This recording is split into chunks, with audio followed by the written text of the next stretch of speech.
Welcome back to All This Math. This is Professor Parker, and for this lesson, we're going to be identifying irrational numbers on a number line. We're going to be finding out where they're located. So basically, let me give you a little background on irrational numbers. So one particular type of irrational number are numbers that are not perfect squares that are attempted to, or let me say this. Numbers that are not perfect squares, but that are used as radicands in a square root symbol. Basically what that means is if you try to take the square root of a number that's not a perfect square, so it's not 1, it's not 4, it's not 16, it's not 9, it's not 25, it's not 36, 100, 81, 49, 64, numbers like that, 121, numbers like that, those are perfect squares because you can multiply some whole number times itself to get that number. 121 is a perfect square because 11, which is a whole number, times itself is equal to 121. 100 is a perfect square because 10 times 10 equals 100. 1 is a perfect square because 1 times 1 equals 1. 4 is a perfect square because 2 times 2 equals 4. 9 is a perfect square because 3 times 3 equals 9, and so on and so forth. You catch my drift, right? Now, anytime you try to take the square root of a number that's not a perfect square, that number is automatically not the number itself, but the square root of the number is an irrational number. So the square root of 26, I got a bunch of irrational numbers written up here, right? Now they're written kind of what might look strange because I wanted to leave space because the method I'm gonna use to find out where these numbers would go on this number line requires me to have space to the left and space to the right of each of these numbers. So the square root of 26 is irrational because 26 is not a perfect square. 77 is irrational. I'm sorry. I'm going to take that back. Pretend I never said that. The square root of 77 is irrational because 77 is not a perfect square. The square root of 30 is irrational because 30 is not a perfect square. The square root of 37 is irrational because 37 is not a perfect square. The square root of 88 is irrational because 88 is not a perfect square. All right. So let's get to work. Now, the way we do this method that I'm talking about is what you got to do is you got to know your perfect squares. You got to know your perfect squares. So you got to know that 1 is perfect. 4, 9, 16, 25, 36, 49, 64, 81, 100, 121, 144, and so on and so forth, right? You could go all the way up to 25 times 25, which is 625. You can go past that. But at a minimum, you should know 1 times 1 up to 12 times 12, all right, in terms of perfect squares. Now, what you do is you think to yourself, look at the radicand. The radicand is the number that is inside of the radical symbol. That's what the radicand is. So what you got to do is say, all right, what is the perfect square that's less than the radicand? And what's the perfect square that's greater than the radicand? And that are the closest ones, right? So the closest perfect square that's less than 26 is 25. It's 25. The closest perfect square that's greater than 26 is 36, right? 26 is in between 25 and 36. So therefore, the square root of 26 would be in between the square root of 25 and the square root of 36. This is what it looks like. Square root 25. Square root 36. The square root of 25 is 5. Square root of 36 is 6. So look what I just wrote. This is 26, this is 25, this is 36. Now, why did I choose those? Because those are the closest perfect squares. You got to pick the closest perfect squares. Remember that. Pick the closest perfect squares, 25 and 36. So if 26 is more than 25 but less than 36, then that means that the square root of 26 should be more than the square root of 25 and less than the square root of 36. And then you might be wondering, okay, well, here's another question. Is it closer to 5 or is it closer to 6? Or is it smack dab right in the middle between 5 and 6 at 5.5? This is how you figure that out. Ask yourself this. Is 26 closer to 25 or is it closer to 36? We know that 26 is closer to 25. So what I would say, and this is not an exact science, right? Because if it was an exact science, we would just break our calculator out and just do square root of 26 and just be done and know exactly what it is. But when you have to estimate, right? This is what we're trying to do. We're trying to estimate. You say, okay, well, since 26 is real close to 25, then the square root of 26 is real close to 5. It's not 5, but we would say maybe it's a little bit, it's real close to 25. It's only 1 away. So I might say it's 5.1. It could be 5.2, but I'm gonna just assume it's 5.1. So if it's 5.1, then that means square root of 26 is like up here somewhere.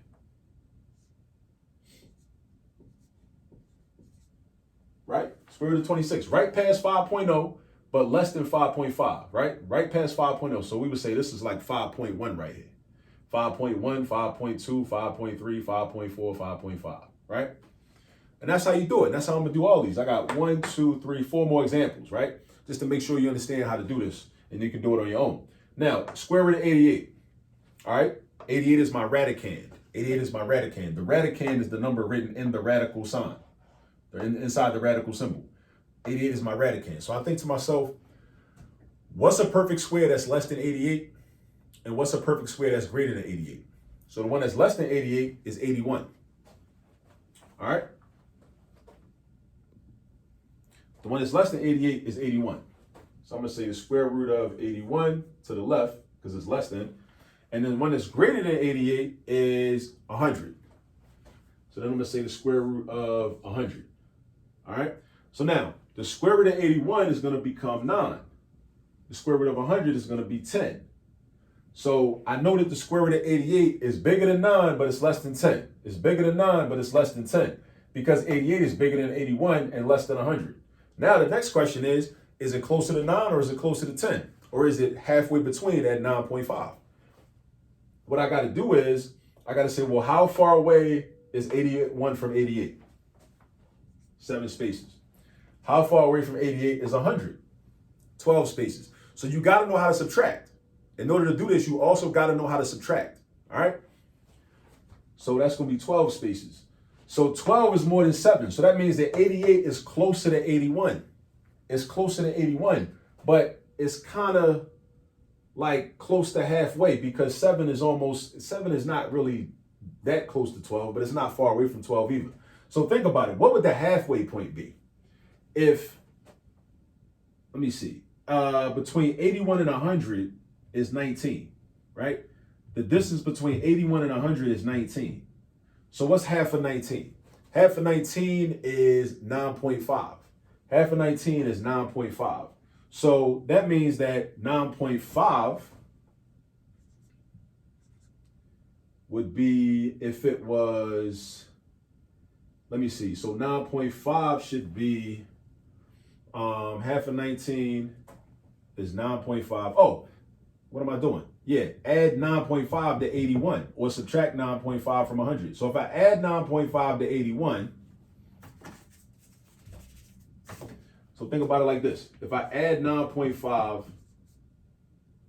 81 plus 9.5, that's 90.5. All right. So the square root of 90.5 should be equal to 9.5. Because 90.5 is halfway between 81 and 100. 90.5 is halfway between 81 and 100. Because the difference between 81 and 100 is 19. And halfway between there should be 9.5, right? Halfway between 9 and 10 is 9.5, right? So that would be 90.5. So then that tells me, okay, 88 is less than 90.5. And since 88 is less than 90.5, that means that the square root of 88 is going to be less than 9.5. So maybe, and again, we just estimated. So maybe it's like 9.4, 9.3. I don't know, something like that. I'm going to just say 9.4. Yeah, let's just say 9.4. And I would put it like right here to the left of 9.5. Square root of 88. Right?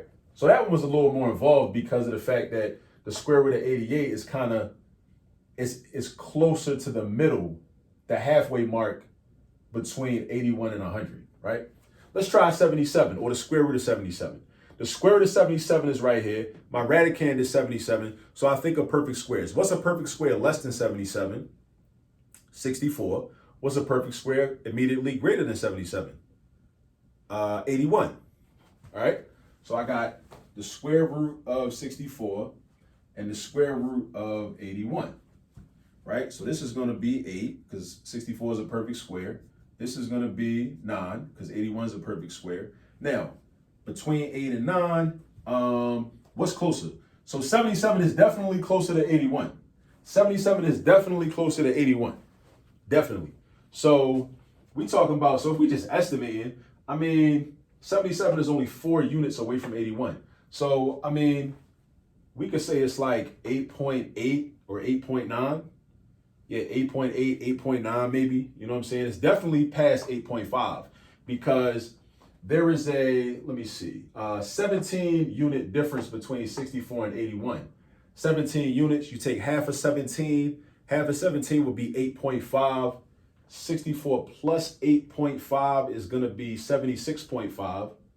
So, oh, wait a minute. 64 plus, wait a minute, let me see something. 17, right? Yeah, 17 point difference. Half of 17 is 8.5. 64 plus 8.5 is going to be 76.5. Oh, matter of fact, 77 is very close to 76.5. 76.5 is 8.5. So okay, so the square root of 76.5 is roughly equal to 8.5. So if that's the case, then I would just say that the square root of 77 would be, let's say 8.6. Let's say 8.6 because 77 is just above 76.5. So let's say 8.6.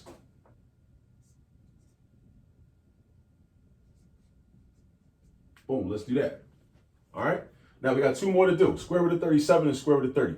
So the square root of 37, we got, what's a perfect square less than 37? Square root of 36. All right, I already know because that's very close to 37. So this one's going to be kind of easy. And then the square root greater than 37 is going to be the square root of 49. I mean, a perfect square greater than 37 is going to be 49. So square root of 36 is going to be 6. Square root of 49 is going to be 7. And then now 36 is just 1 less than 37.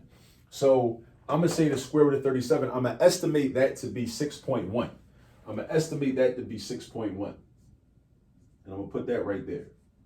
Square root of 37. Right? Now 30. Square root of 30. Square root of 30. All right? Now, perfect square less than 30. 25.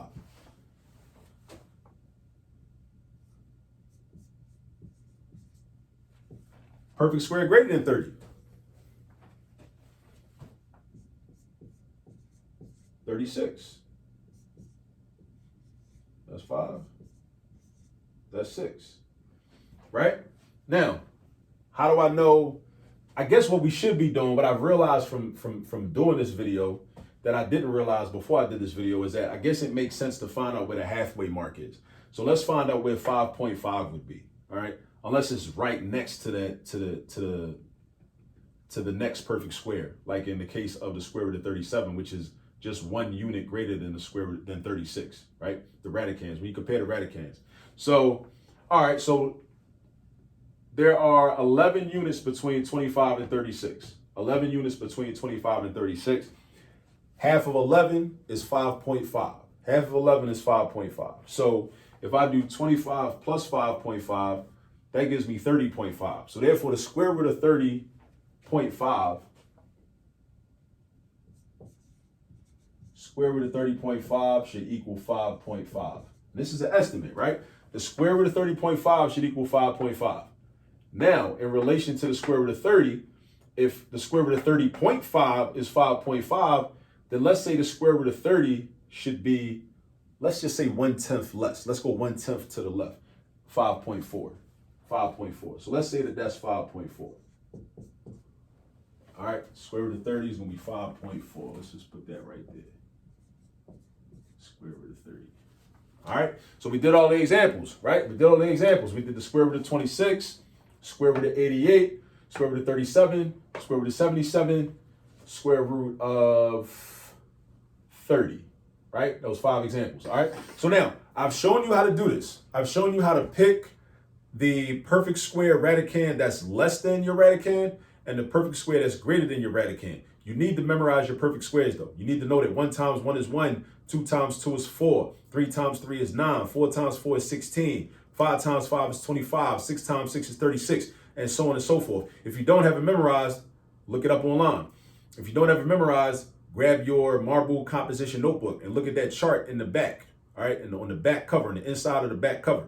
All of the perfect squares can be found in the multiplication table, diagonal, from the starting in the upper left corner, going down diagonally down to the bottom right corner. They can be found there, okay? So you can use those. But then when you want to, then you also got to think about, okay, well, is the square root of the number that I'm looking for, this irrational number, is the square root of that number, right? So in this case, is the square root of 26, is it closer to the square root of 25 or closer to the square root of 36? Square root of 26 is kind of an easy one because 26 is only one more than 25. So we can kind of just say, okay, let's just estimate that it's 5.1. But when you get to one like 88, the square root of 88, we say, all right, well, so we know the square root of 81 is 9. We know the square root of 100 is 10. So we know the square root of 88 is between 9 and 10, right? But if we want to be a little more precise than just saying, well, it's between 9 and 10, right? But if we want to be a little more precise, let's find out what 9.5 would be, right? What 9.5 would be. Now, 9.5 would be equal to the halfway point between 81 and 100. So the difference between 81 and 100 is 19, because 100 minus 81 is 19. The word difference means the result when you subtract something, right?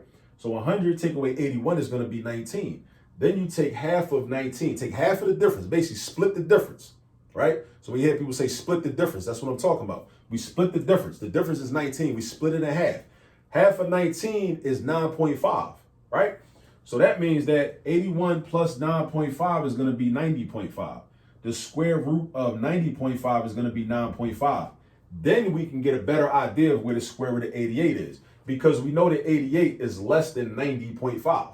Not by much, but by a little. So maybe we can estimate that the square root of 88 is like 9.3 or 9.4.